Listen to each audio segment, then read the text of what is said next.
अस्सलाम वालेकुम, मैं हूं doctor Saeed Shaikh, senior lecturer. आज हमारे पास जो पेशेंट आए वो है स्ट्रोक का केस। इनकी राइट साइड वीकनेस है, upper limb, lower limb, basal ganglia infarction के साथ हैं ये, और इसके अलावा इनकी स्पीच स्लर्ट है। मैंने आपको बताया था कि जब भी हम जो स्ट्रोक का केस है वो देखेंगे उसमें मोटर असेसमेंट और सेंसरी असेसमेंट चेक करेंगे। इन पेशेंट की मोटर असेसमेंट चेक करते हैं और सेंसरी असेसमेंट। मोटर असेसमेंट एक आम आदमी के लिए समझने की बात यह है कि मोटर असेसमेंट क्या होती है। मसल पावर, बल, टोन, रिफ्लेक्सेस, मतलब मसल की हम स्ट्रेंथ चेक करेंगे। ऊपर उठाइए, इस हाथ को ऊपर उठाकर दिखाएं। पेशेंट की मसल पावर ज़ीरो है, बिल्कुल भी हाथ को नहीं हिला पा रहे हैं। पाँव को ऊपर उठाइए, पाँव आप देख सकते हैं इन्होंने पाँव ऊपर उठाया है और ये +2 की पावर से इनकी ऊपर उठाइए, ठीक है। इसी तरह हम क्वाड्रिसेप को चेक करेंगे, घुटने के मसल को हम क्वाड्रिसेप कहते हैं। ऊपर उठाइए, मेरे हाथ को टच करें, टच कर रहे हैं लेकिन इनका नी स्ट्रेट नहीं हो पा रहा है। बाबा सीधा करें।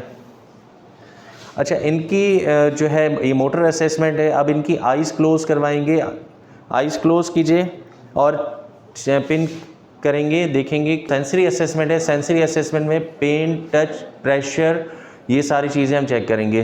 पेन देकर देखेंगे। बताइए कहाँ महसूस हो रहा है आपको? आप देख सकते हैं कि ये इशारा कर रहे हैं और बता रहे हैं कि मेरे एंकल में पेन हो रहा है। इसका मतलब है इनकी सेंसरी असेसमेंट गुड है, जिसकी वजह से मोटर असेसमेंट हमारी अच्छी हो गई। सेंसरी असेसमेंट बहुत अच्छी है इनकी, जिसकी वजह से इनकी पावर्स बहुत अच्छी हो जाएंगी।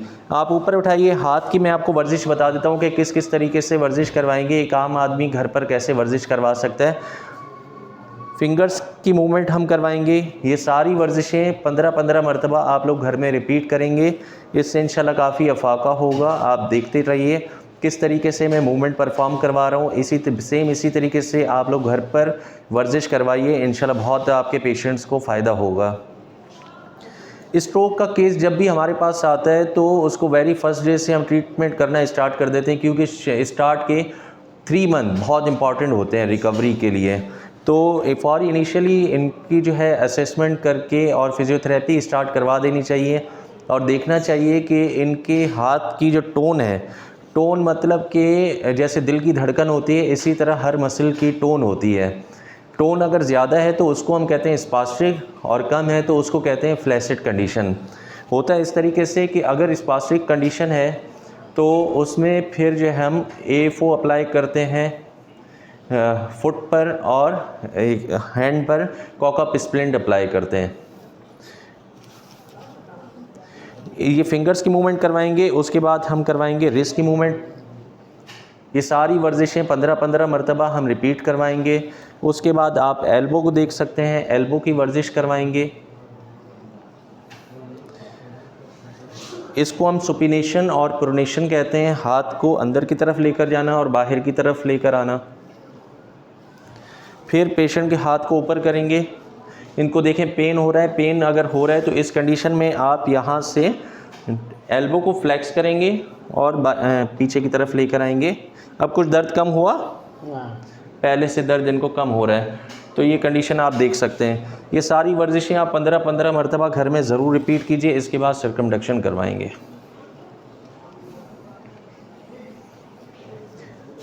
इसी तरह अगर लोअर लिम की आप देखिए, लोअर लिम की बात करें तो टो की मूवमेंट करवाएंगे, क्योंकि लोअर लिम में इनकी पावर्स अच्छी हैं। तो हम कौन सी एक्सरसाइज अप्लाई करेंगे? इसमें तो हमने पैसिव वर्जिश करवाई, पैसिव मतलब हमने खुद से वर्जिश करवाई। लेकिन इसमें पेशेंट से हम कहेंगे कि आप जो है वो पेशेंट की वर्जिश करवाएं, लेकिन रेजिस्टेंस के साथ करवाएं, स्ट्रेंथ डेवलप करवाएं। इसको हम एंकल पंपिंग कहेंगे। फिर नी फ्लेक्शन। अब इस कंडीशन में पेशेंट से कहेंगे कि पेशेंट जो है धक्का दे, आगे की तरफ धक्का दीजिए। आगे देखिए, पेशेंट खुद से परफॉर्म कर रहा है और बहुत अच्छा परफॉर्म कर रहा है माशाल्लाह से। पाँव ऊपर उठाइए, मेरी तरफ लेकर आएं। इसको हम एबडक्शन एडक्शन कहते हैं।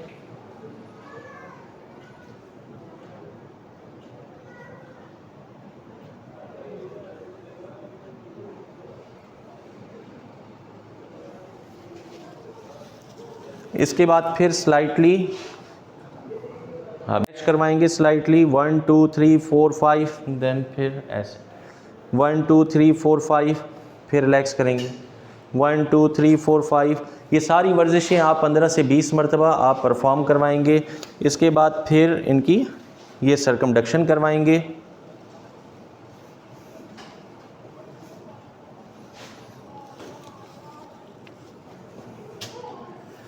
इनकी हम ब्रिजिंग करवाएंगे।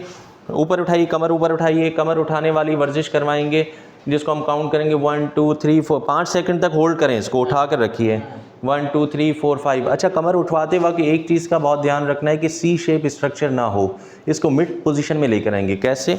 थोड़ा क्लोज कीजिए इसको ताकि सबको नजर आए। 1 2 3 4 5। अब इसको अगर मैं बहुत ज़्यादा ऊपर उठाता हूँ, ये देखिए ये सी शेप बन रहा है, इस तरीके से नहीं ऊपर उठाना है। नी को अच्छे तरीके से फोल्ड करें, रुक जाइए, ऊपर उठाइए 1 2 3 4 5, देन डाउन, फिर ऊपर उठाइए 1 2 3 4 5। इससे इनकी वेट बेयरिंग भी होगी और ताकत जल्दी से इनको महसूस होगी। ये सिंपल वर्जिशें अगर आप घर पर करवाएंगे तो इंशाल्लाह आपके पेशेंट को काफ़ी अफाका होगा। और फिर मुझे अपने कमेंट सेक्शन में ज़रूर बताइएगा कि कितनी परफॉर्मेंस रही आपके पेशेंट की। बहुत शुक्रिया आप सब लोगों का। आपको अगर मेरा चैनल अच्छा लगा तो लाइक कीजिए, सब्सक्राइब कीजिए, बेल आइकन के बटन को दबाइए। बहुत शुक्रिया, अल्लाह हाफ़िज़।